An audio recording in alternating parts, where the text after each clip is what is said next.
నమస్కారం. నేను రమారావి చెప్తున్నామా? మర్చిపోయాను. లేదు. చెప్పట్లేదు. నమస్కారం. విష్ణు పురాణం 28వ భాగం అనగా చివరి భాగంలోకి వచ్చామండి. నిజానికి ఇంకా కొన్ని రోజులు చెప్పుకోవచ్చు.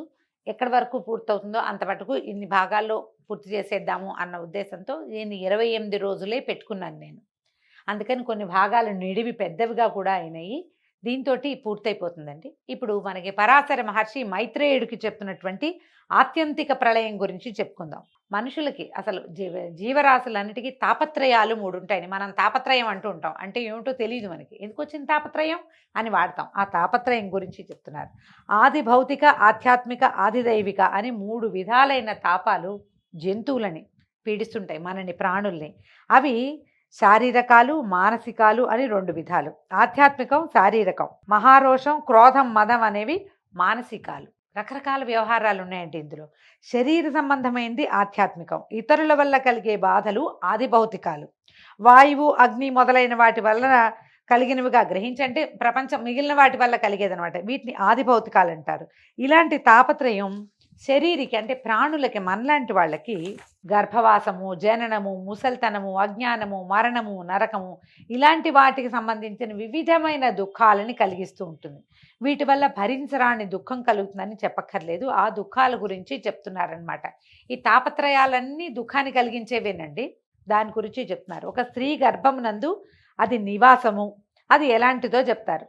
వీళ్ళు ఎలా పుడతాము, మనం లోపల ఎలా ఉంటాం, మలం మధ్యన మావితో పుట్టి మిక్కిలి వంకరగా వీపు, గుండె, కంఠము కలిసి ఆ తల్లి కడుపులో అణిగిమణిగి ఉంటుంది శిశువు. ఇలా ఉంటుంది కదండి, వంగి ఇరుకు ప్లేస్లో.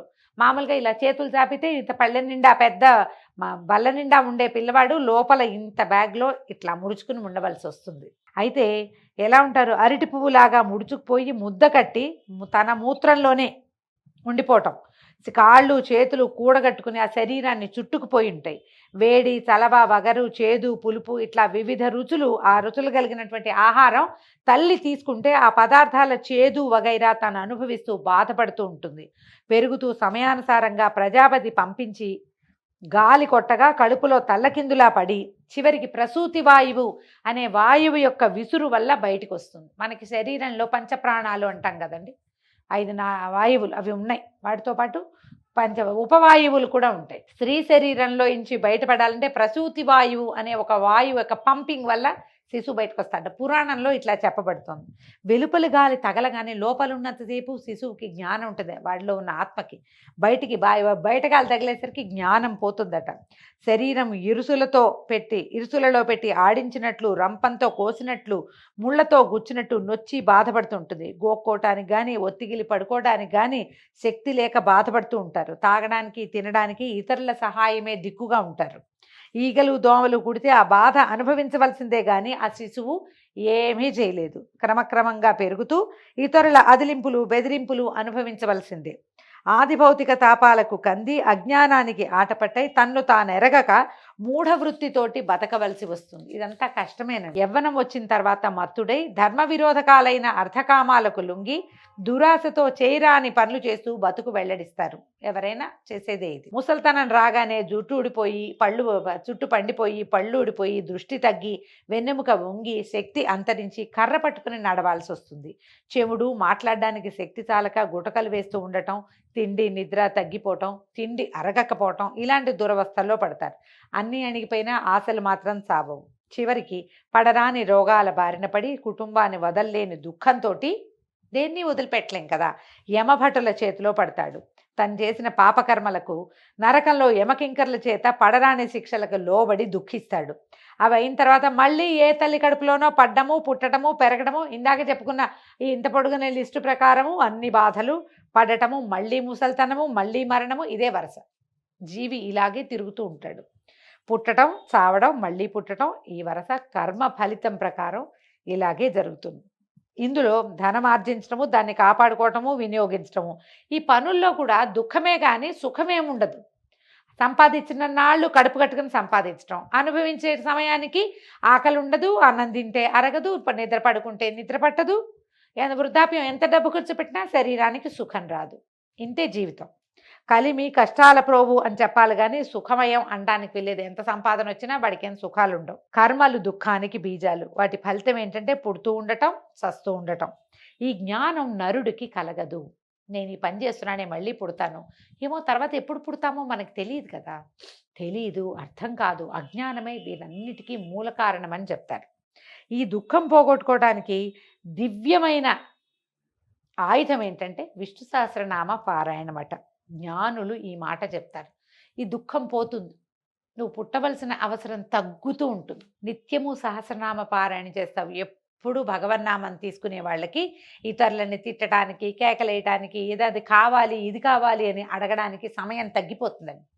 భగవన్నామమే ఎక్కువగా జరుగుతుంది. అప్పుడు ఏమవుతుంది, ఆ మాటలు తగ్గేసరికి కర్మలు తగ్గటం మొదలు పెడతాయి.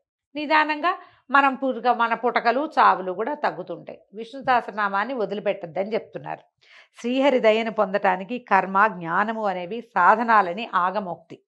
జ్ఞానం ఆగమ విహితమైనటువంటి కర్మాచరణం. ఏది లేక బతుకు సుఖంగా గడవాలి, మోక్షం రావాలి అని అరిస్తే వస్తాయా? అరిస్తే రాదు. భగవంతుడు అనే పదానికి అర్థం చెప్తున్నాను విను. సంభవము, భర్త అనే రెండు భకారానికి అర్థమట. పుట్టించి, నడిపించి, లయమొందించే శక్తులు 3 కలిగిన వాడు భగవంతుడు.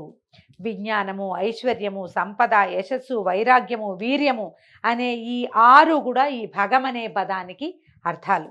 ఇవే షడ్గుణాలు. ఇవి కలవాడు భగవంతుడు. ఇవన్నీ ఉన్నాయి ఆయనకే అని విద్వాంసులు నిర్వచనం చెప్తారు. ఈ 6 గుణాలతో ఉన్న ప్రపంచంలో తనలో ప్రపంచము ఉన్నవాడు భగవంతుడని విబుధుల యొక్క నిర్ణయము. ఈ భగవన్నామం పరబ్రహ్మ స్వరూపి అయిన వాసుదేవుణ్ణి గురించే చెప్పబడింది, కానీ మరే దేవతకి చెల్లదు. ఈ విషయం మునుపు కేశిధ్వజుడు అనే రాజశ్రీ ఖాండిక్యుని తండ్రికి చెప్పాడు అనేసరికల్లా మైత్రేయుడు అడిగాడు, కేశిధ్వజుడు ఎవడు, ఖాండిక్యుడు, ఈ ఖాండిక్య జనకుడు అనేవాడు ఎవడు, వాళ్ళకి యోగ నిమిత్తంగా కలిగిన వాదం ఏమిటో చెప్పమని అడిగేసరికల్లా పరాశర మహర్షి ఇట్లా చెప్తున్నారట. జనక వంశీయుడు అమితధ్వజుడు, అతనికి ఖాండిక్యుడు కృతధ్వజుడు అని 2 కుమారులట. తండ్రి తర్వాత వాళ్ళిద్దరూ రాజ్యం సమానంగా పంచుకుంటే ఈ కృతధ్వజుని కుమారుడు కేశిధ్వజుడు అనేవాడు ఏంటట, అతను తపోధనుడు, ఆత్మవిద్యాపరాయణుడు, బలపరాక్రమశాలి అయ్యి ఈ సంసారాన్ని అవిద్య వల్ల తరిస్తాను అని తండ్రి తర్వాత రాజ్యాన్ని అనుభవిస్తూ, అతను చాలా తెలివిగలవాడే కానీ తండ్రి తర్వాత రాజ్యాన్ని తీసుకున్నాడు. అలా ఉండగా ఖాండిక్యుని తండ్రి కర్మ పద్ధతిగా రాజ్యమేలుతూ పగబట్టి ఖాండిక్యుని గెలిచి కేశిధ్వజుడు అంటే వాడు పాపం వాడి దారిని వాడు చేసుకుంటూ ఉంటే ఇతను ఏం చేశాడనమాట, వాడి యొక్క సిరి సంపదలను లాక్కున్నాడట. అప్పుడు ఏం చేశాడు, ఖాండిక్యుడు వాడి సంగతి వేరే, వీడి సంగతి వేరే, కానీ కేశిధ్వజుడు ఖాండిక్యుని జయించేసరికి ఈ ఖాండిక్యుడు ఏం చేశాడు, తనంతట తను నగరం విడిచిపెట్టేసి మంత్రులు తను అందరూ కలిసి అరణ్యంలోకి వెళ్ళిపోయారు. కేశిధ్వజుడే సర్వరాజ్యానికి అధిపతి అయ్యాడు. ఆ కేశిధ్వజుడు ఒకనాడు యజ్ఞం చేయబోతే ఆ యజ్ఞానికి సంబంధించిన యజ్ఞ పశువుగా ఒక ఆవుని, హోమధేనుని నిర్ణయించారు.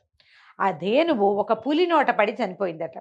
అది తెలిసేసరికల్లా కేశిధ్వజుడికి బెంగొచ్చింది. అయ్యో ఇదేమిటి, ఈ హోమధేనువు ఇలా అయిపోయిందని, ఈ దోషానికి ప్రాయశ్చిత్తం ఏమిటని ఎందరో ఋత్విజులను అడిగాడు. అడిగితే మా తెలీదు, కశేరుడు అనే జ్ఞానున్నాడు, కశేరుడి దగ్గరికి వెళ్ళి అడగమన్నారు. ఈ కశేరుడు ఆయన అక్కడెక్కడో అడవిలో ఉన్నాడు. ఈ రాజుగారు అక్కడ దాకా కాలినడకని పోయి ఆయన్ని అడిగాడు. ఆయన ఏమన్నాడు, భార్గవుణ్ణి అడగమని చెప్పాడు. మళ్ళీ భార్గవుడి దగ్గరికి నడిచి వెళ్ళాడు. భార్గవుడు అన్నాడు, నాకు కూడా తెలీదు, ఈయన శునకుడు అనే ఈయనున్నాడు ముని, ఆయన కనుక్కోమన్నారు. శునకుడు ఏం చెప్పాడంటే, రాజా, గోవధకి ప్రాయశ్చిత్తం సామాన్యమైంది కాదు, కానీ నేను చెప్పలేను. నీ శత్రువు, ఆగర్భ శత్రువు, నీ సోదరుడు, నీ ముందు నీ రాజ్యానికి అధిపతి అయినటువంటి ఖాండిక్యుడు చెప్తాడు.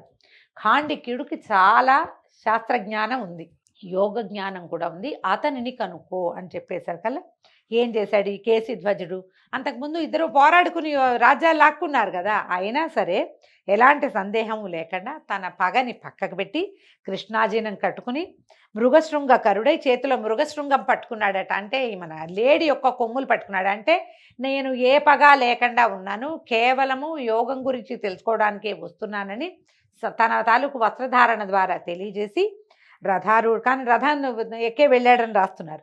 ఖాండిక్యుడి దగ్గరికి వెళ్ళారు. ఈ ఖాండిక్యుడిని దూరం నుంచి కేశిధ్వజుడిని చూసి మునులంతా తెల్లబోయారట. రాజా, మన శత్రువు, ఆ చేతిలో ఉన్నటువంటి ఈ లేడి తాలూకు కొమ్ములు వీళ్ళకి ఖడ్గంలా కనపడింది. ఖడ్గదారిగా ఒంటరిగా వచ్చాడు, ఎవ్వరు లేరండి, ఆయన ఎందుకో ఒక్కడే వస్తున్నాడు, చంపేద్దాము అన్నారు. అనేసరికల్లా ఈయన అన్నాడు అనేసి వీళ్ళు వెళ్ళిపోయారు ఆయన దగ్గరికి. వాళ్ళు ఏం చేశారు, ఆ మంత్రులు వాళ్ళు కత్తులు కటార్లు పుచ్చుకుని వెళ్ళేసరికల్లా కేశధ్వజుడు చెప్పాడట, ఆగండి, నేను పోరాటానికి రాలేదు, ఆ పగని మర్చిపోండి. నేను చేసిన యజ్ఞానికి సంబంధించిన ఆవు పులి వల్ల మరణించింది.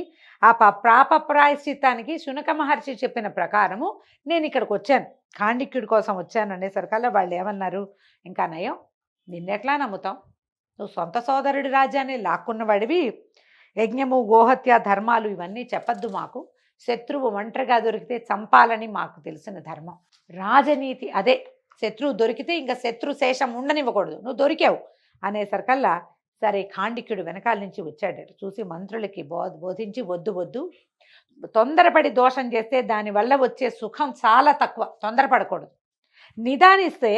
నిదానిస్తే పుణ్యలోకాలు లభిస్తాయి మనకి, తొందర మాత్రం పడకూడదు, దొరికాడు కదా వేసేద్దామని వేసేస్తే తర్వాత చాలా సమస్యలు వస్తాయి, అందుకని తొందరపడకూడదు, ఇది పైగా మనకి బుద్ధిమంతులకి పుణ్యలోకాలు లభిస్తాయి నాయన, తాపీగా ఉండే వాళ్ళకి దాన్ని పోగొట్టుకోవద్దు, పైగా తగిన తోడు లేకుండా వచ్చిన శత్రువుని పట్టి చంపటం ధర్మ విరుద్ధం, పనికిరాదని మాట్లాడి ఈ కేశధ్వజుడు మంచి చెడ్డలు తెలిసిన వాడే, ఏదో ధర్మ సందేహం అడిగి తీర్చుకోవడానికి వచ్చాడు కదా, చేర తీసుకోవచ్చు, ఇతన్ని ఎదిరించద్దని చెప్పి మంత్రుల్ని శాంతపరిచి ఆయన దగ్గర కేశధ్వజుడి దగ్గరికి వెళ్ళి మంచి మాట్లాడి తన వెంట తీసుకొచ్చి మర్యాదగా కనుక్కున్నాడు.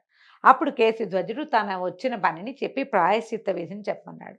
అప్పుడు కాండిక్యుడు ఏం చేశాడట, వేదోక్త విధి వేదోక్తంగా ఎలా చెప్పబడింది, యజ్ఞ పశువు మరణిస్తే ఏం చేయాలో ఆ విధులన్నీ కాండిక్యుడు క్షుణ్ణంగా చదువుకున్నాడు.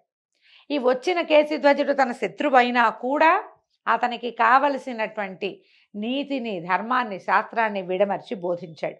ఈ కేశధ్వజుడు వెనక్కి తిరిగి వచ్చి ప్రాయశ్చిత్త విధిని చేసుకుని సాంగోపాంగంగా యజ్ఞం చేసి ఋత్వికులకు సభ్యులకు యథోక్తమైన దక్షిణ తాంబూలాలు ఇచ్చి దీనులకు అనాథలకు కోరిన ధనధాన్యాదులు ఇచ్చి తృప్తుల్ని చేశాడట. కానీ ఒకనాడు అనుకున్నాడు, అదంతా అయిపోయింది యజ్ఞం అయ్యాక, నాకు ప్రాయశ్చిత్త విధి తెలిపి కృతకృత్యుణ్ణి చేసిన కాండిక్యునకు ఇష్టమైనవి, అతనికి ఏమి ఇష్టమో అది ఆయనకి సమర్పించాలి అని భావించి మంత్రుల్ని భటుల్ని వెంట పెట్టుకుని కాలినడకన కాండిక్యుడి దగ్గరికి వెళ్ళాడట. మొదటిసారి రథం ఎక్కి వెళ్ళాడని చెప్పారా, ఈసారి మాత్రం ఆయన రథం ఎక్కి వెళ్ళాల, నిదానంగా అందరినీ వెంబడి పెట్టుకెళ్ళి, నాయనా నీకు ఇష్టమైంది ఏమిటో చెప్పు, నేను నీకు అది సమర్పిస్తాను, నీ వల్ల నేను ఈ యజ్ఞాన్ని పూర్తి చేయగలిగాను అని మాట్లాడడానికి వెళ్ళాడు. నీకు గురుదక్షిణ ఇస్తానంటే అప్పుడు కాండిక్యుని మంత్రులు అన్నారు, చెప్పారట, రాజ్యం కోరుకో స్వామి, రాజ్యం కోరుకో, మనం ఇటు అడవుల్లో బడి చచ్చిపోతున్నాము, రాజ్యం కోరుకోమంటే ఈయన నవ్వాడట కాండిక్యుడు. ఆయన చెప్పాడు, ఈ ధనం సంపాదించడం, రాజ్యానికి ఆశపడటం, ప్రధానులు మంత్రులైన మీ ఉద్దేశం కానీ నాకు ఆ కోరిక లేదు, పరమార్థ యోగం ఇతని వల్ల తెలుసుకుని బ్రహ్మపదం చేరతాను, అశాశ్వతమైన ఫలితాలు నాకు ఇష్టం లేదని చెప్పి కేశధ్వజుడు అన్నట్ట. అయ్యా ఇప్పుడు చూడండి, కాండిక్యుడికేమో శాస్త్రం తెలుసు, కేశధ్వజుడికి మోక్ష విధానం తెలుసు, యోగ మార్గం తెలుసు, చదువుకున్నాడు, కానీ ఆయన కొంత అవిద్యకి లోబడి ఈ రాజ్యకాంక్ష భూలోకంలో ఉన్నప్పుడు ఇవి చేయాలని అది చేసేసాడు. ఈయన కాండిక్యుడు అడిగాడు, నాకు మోక్షాన్ని సంపాదించడానికి తగిన యోగ మార్గాన్ని ఉపదేశించమని. అప్పుడు అన్నాడు, నువ్వు రాజువి కదా, ఇప్పుడు మనం రాజులం, ఇప్పుడు ఏం చేయాలి, ఈ రాజుగా ఉన్నప్పుడు ఒక క్షత్రియుడిగా ఉన్నప్పుడు రాజ్యపాలన చేయాలి, నువ్వు భోగాలు అనుభవించడం దొరతనం నేర్పటమే ముఖ్యము, అది వదిలిపెట్టేసి నువ్వు యోగ మార్గాన్ని ఎందుకు అడుగుతున్నావంటే అప్పుడు కాండిక్యుడు చెప్తున్నాడు, అజ్ఞానానికి మూలము లక్ష్మీదేవితోటి సంబంధం, పాపాలకి రూపాలే మనం చేసే పనులు, వాటి ఫలితం భరించరాని కష్టాలు, ఇవి ఏంటంటే దీనివల్ల దాంతో జరిగేది ఏంటంటే అజ్ఞానానికి కారణం అదే, మనకి ఏదో కావాలనిపిస్తుంది, దానికోసం ఏదో తప్పు చేస్తాం, ఆ తప్పుని రూపుమాపుకోవడానికి ఏదో యజ్ఞం చేస్తాం, ఆ యజ్ఞానికి డబ్బు కావాలని ఏదో యుద్ధం చేస్తాం. చూడండి, ఒక పని చేయడానికి ఎన్ని పనులు చేయవలసి వచ్చింది, ఇవన్నీ చేయవలసి వస్తుంది, కాబట్టి నాకు అవ్వద్దు, దివ్యమైన మోక్ష మార్గ ఉపదేశం చేయవలసింది అని కోరుతున్నాను, అది తప్ప వేరేది నీ దగ్గర నుంచి నేను గురుదక్షిణగా స్వీకరించను అని చెప్పాడట. అప్పుడు కేశధ్వజుడు చెప్పాడు, అవిద్య వల్ల మృత్యువుని ఎప్పుడు గెలుస్తాను అని అదే స్మరణ వల్ల రాజ్య సంపద నాకు ఈశ్వర ప్రసాదంగానే కనపడుతుంది, ఆత్మ కాని వస్తువుని ఆత్మగా భావించడం, తనకు రాని సొమ్ము కోసం ఆరాటపడటం, ఈ రెండే అవిద్యకి బీజాలు. పాంచభౌతికమైన ఈ శరీరమునందు దేహి అజ్ఞానానికి లొంగి అహంభావంతో ప్రవర్తిస్తూ ఉంటాడు. ఇల్లు ఇల్లాలు పిల్లలు ఇదే ధ్యాసతో మమకారాన్ని పెంచుకుంటూ బ్రతుకు గడిపేవాడు దుర్వివేకి, అవివేకి. ఉపభోగాలకి ఆశపడి ప్రయత్నించడం, చేయరాని కర్మలు చేయవలసి వస్తుంది. ఆ కర్మలే పురుషునకు తెగని బంధాలు. వాటి వల్లే అతను మళ్ళీ మళ్ళీ పుడుతూ ఉంటాడు. పృథివీతత్వ ప్రధానమైన ఈ దేహము పృథివికి సంబంధించిన పదార్థాల చేతనే వృద్ధి పొందుతుంది. ఒక ప్రాణి లెక్కకు మించిన ఎన్నో సంబంధాల బంధాలలో చిక్కుబడి వాసనలు అనే పరాగానికి లొంగి మోహారణ్యంలో తిరుగుతూ ఉంటుంది. మనం ఇక్కడిక్కడే తిరుగుతాం, మనం వీళ్ళకే పుడుతుంటాం, ఇక్కడే పుడుతూ ఉంటాం, ఈ లోకంలోనే పుడతాం. బాటసారి కళ్ళల్లో ఒక బాటసారి కంట్లో పడినటువంటి దుమ్ముని వేడి నీళ్లతో పోగొట్టుకున్నట్టుగా కర్మ సంబంధమైన అజ్ఞానము ఆత్మబోధ వల్ల పోతుంది. కంట్లో దుమ్ము పడితే వేడి నీళ్ళతోటో చన్నీళ్ళతోటో కడుక్కుంటే పోతుంది. వేడి నీళ్ళు అని చెప్తోందండి పురాణం. హాట్ వాటర్ తోటి కడుక్కోవాలట. ఈ కర్మ సంబంధమైన అజ్ఞానము ఆత్మబోధ వల్ల. అందుకనే మనం ప్రవచనాలు పురాణాలు వింటాం. పూర్వకాలం నుంచి మనం హరికథలు వినటము అవి మన పద్ధతిగా ఉంది. వీటి వల్ల ఇప్పుడు మనం ఇందులో పడి కొట్టుకుపోతుంటాం సంసారంలో. అందులో నుంచి బయటికి రావడానికి మనకు ఒక ఆలంబన కావాలి. దానికి ఆలంబనే పురాణాలు కానీ ప్రవచనాలు కానీ అని చెప్తున్నారు. అజ్ఞానం విడువగా మోక్షం కలుగుతుంది. చల్లని నీరు అగ్నిచేత వేడెక్కినట్టుగా మమకారానికి చుట్టుకుపోయిన ప్రకృతి గల శరీరి కష్టాలకు చిక్కుతాడు. కనుక కల్మషాన్ని పోగొట్టేది, మోక్ష మార్గాన్ని చూపేది అయిన యోగాన్ని నేర్చుకోవాలి. అది మోక్షాన్ని సాధిస్తుంది అంటే ఖాండిక్యుడు ఇట్లా అన్నాడట. నిమివంశంలో నీకన్నా మిన్నగా చెప్పదగిన జ్ఞానధనుడు పుట్టడు. కనుక నీవే నాకు ఆ యోగ విద్యను బోధించు. ఆ విధంగా నన్ను కృతార్థుని చెయ్యి అంటే ప్రసన్న హృదయుడైన కేసిధ్వజుడు ఇట్లా చెప్పాడట. రాజా, ఇది పూర్తిగా వేదాంతమేనండి, నిదానంగా వింటే అర్థమవుతుంది. బంధమోక్షాలకు హేతువు చిత్తం. విషయ సుఖాలకి అది లాగుతూ ఉంటుంది. దాని చేత చిక్కులకు చీకాకులకు కట్టుపడవలసి వస్తుంది. ఆ వాంఛలకు లొంగకపోతేనే మోక్షప్రాప్తి కలుగుతుంది. కనుక మనసు చెదరనీయక బ్రహ్మధ్యానంపై అంకితం చేస్తే ముక్తి సాధ్యమవుతుంది. ఇనుము సూదంటురాయికి వశమైనట్లుగా బ్రహ్మధ్యానం చేత ఆత్మభావం కలుగుతుంది. ఆత్మభావం విషయవాంఛలకు లొంగక సన్మార్గాన నడుపుతుంది. అలా స్థిరచిత్తంతో బ్రహ్మధ్యానం నిరంతరము చేస్తూ ఉండటమే యోగం. ఆ యోగ విద్య యందు నిశ్చల బుద్ధిని ప్రయోగించి వర్తించేవాడే దివ్యయోగి. మోక్షం అతని చేతి ఉసిరిక, అంటే కరతలామలకం అంటాం కదా, అరచేతిలో ఉన్న ఉసిరిపండు అనమాట. బ్రహ్మతత్వం తెలిసిన బ్రహ్మణ్యుడు అతడే.